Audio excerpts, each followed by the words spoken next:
E se eu te falasse que você pode visitar o Mar Alto sem passar pelo processo? Ou então melhor, se eu te contasse que você pode entrar no prédio do processo sem correr o risco de ser eliminado? Quer saber como? Fica aqui no vídeo que eu já te conto.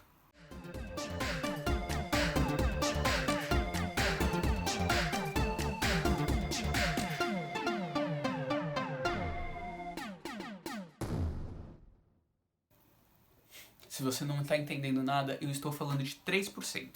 3% é uma série brasileira da Netflix que faz umas semaninha aí que estreou a sua última temporada. Que, sinceramente, uma das séries mais gostosinhas de assistir que eu peguei na Netflix.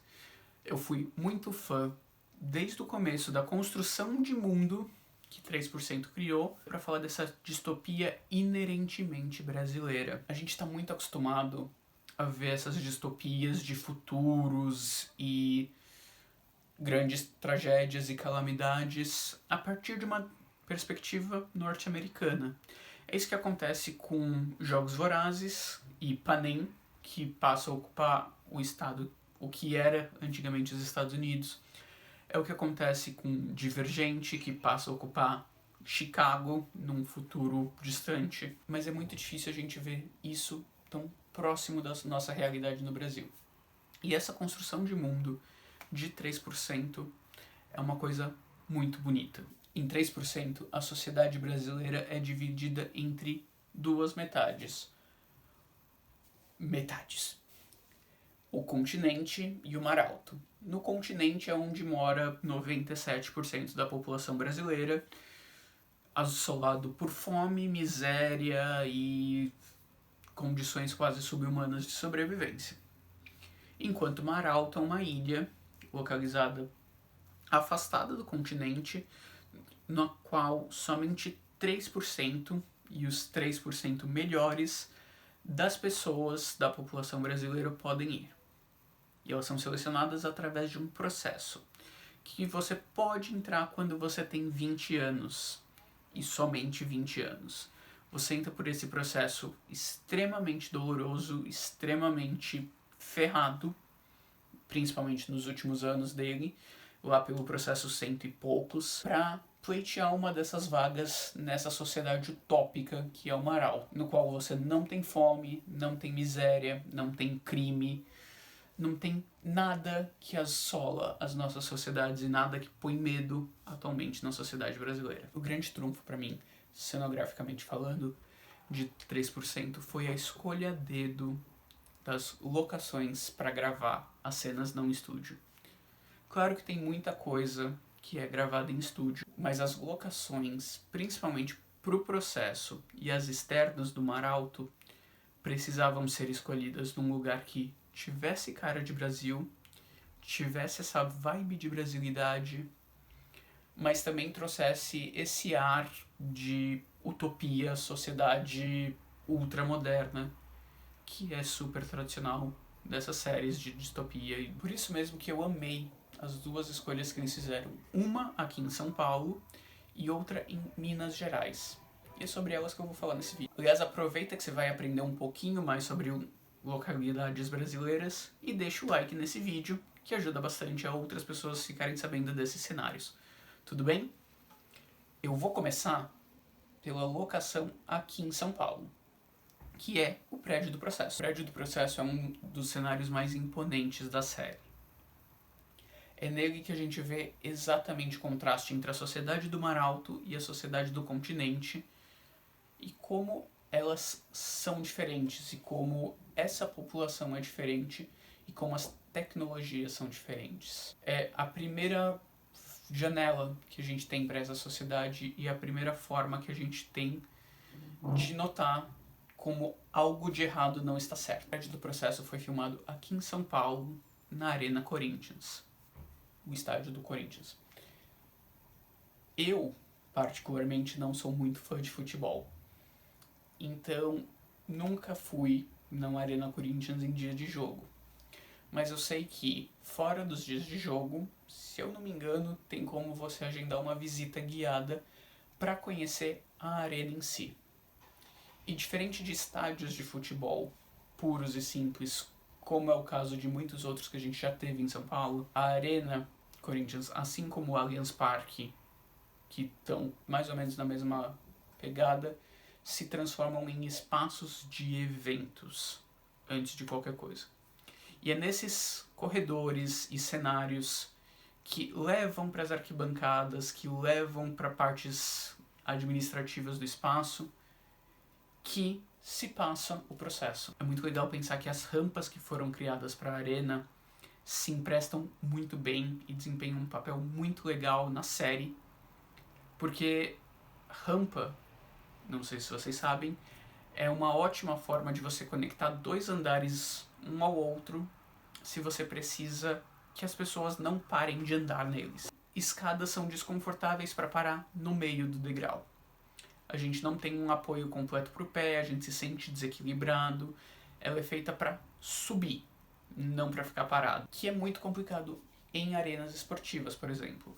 Quando as arquibancadas estão cheias e tem milhares de pessoas para subir ou descer essas escadas, invariavelmente fila vai acontecer. E invariavelmente as pessoas vão indo devagar. Por isso que a escolha de rampa é ótima, porque a rampa ela escoa, ela garante que você fique confortável em pé onde quer que você esteja. Aliás, eu posso fazer um vídeo só sobre rampa. Comenta aqui embaixo se você quer um vídeo só para falar de rampas e escadas, que eu acho que dá um conteúdo bem legal. Mas tudo bem. Esse prédio lindo e bem desempenhado, no qual as pessoas estão bem e felizes, são alimentadas e têm acesso a tecnologias que elas nunca teriam no continente, é temporário. É só enquanto está rolando esse processo de seleção. Depois disso, eles recebem uma vacina e são encaminhados ao Marau. Aliás, eu vou só abrir aqui um parênteses de um espaço que eu nem tinha pensado em falar, mas veio agora na cabeça. Na primeira temporada, as pessoas são vacinadas no Parque da Juventude em São Paulo, que é um outro lugar lindo de se visitar, perto do metrô Carandiru, totalmente gratuito. Não sei se está aberto agora por causa do Covid, mas enfim, que dá para você ver como era o Carandiru, que foi o maior complexo, se não um dos maiores massacres presidiários do Brasil. Enfim, esse é um outro cenário que foi lindo de ser visto naquela época, mas não é nele que eu tô pensando agora. Eu tô pensando no Maralto em si. Maralto é uma ilha paradisíaca, localizada um pouquinho longe da costa brasileira, que você só consegue chegar de submarino.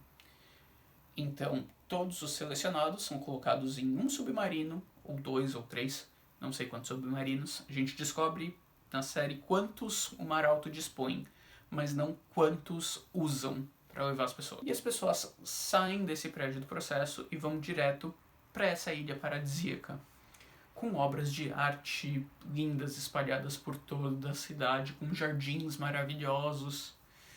Parece realmente algo criado do imaginário de um cenógrafo hollywoodiano que nunca existiria, mas existe. O Maralto, na verdade, todas as externas do Maralto e muitos dos cenários externos e internos do Maralto foram filmados no Instituto Inhotim, em Brumadinho, Minas Gerais. O instituto, que é esse daqui, é tido atualmente como um dos maiores museus a céu aberto do mundo e conta só com área visitável com 140 hectares de prédios e galerias e obras de arte e jardins espalhados neste parque. Aliás, Inhotim é um daqueles lugares na minha lista de lugares que vi na faculdade e um dia ainda quero visitar, porque é simplesmente incrível ver a integração da natureza com a arquitetura naquele lugar e a forma como esses jardins são organizados. Inhotim, que foi inaugurado em 2006,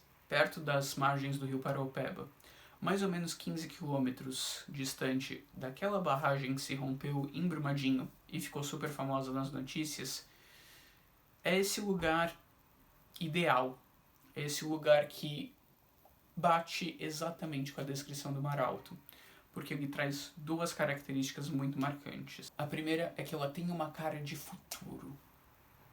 tem uma cara de bem cuidada, tem uma cara de nós sabemos o que estamos fazendo, tem uma cara de a gente não vai errar de novo e estragar o meio ambiente e só perceber tarde demais. É uma grande área de preservação. Aberta à visitação, de novo, não nessa época por Covid, mas que você consegue simplesmente se sentir parte de uma obra. E eu acho que o ponto mais importante é o segundo. Inhotim é inerentemente brasileira. É muito claro ver as interferências brasileiras de arquitetura naquele lugar. É muito claro ver como a fauna e a flora e toda a questão daquele ambiente remete muito à nossa brasilidade, à nossa cultura. E eu acho que foram os dois pontos que a produção analisou para escolher Inhotim como mar alto. É futurista, é gostosa de estar, mas ela é brasileira. Você não consegue ver aquilo como sendo outro lugar. E marcar 3% como Brasil foi com certeza um dos comprometimentos da série. Mas vamos conversar um pouquinho aqui embaixo. Você assistiu 3%? Você sabia que as locações da série estavam tão próximas assim da gente e que você podia visitar elas sem problema nenhum? Deixa aqui embaixo nos comentários e a gente vai batendo um papo. Eu tô deixando aqui na descrição do vídeo o site do Instituto Inhotim para vocês conhecerem um pouquinho mais sobre esse lugar incrível do nosso Brasil. Eu acho que foi. Até mais. Tchau. O grande trunfo para mim, cenograficamente falando, de 3% foi a escolha a dedo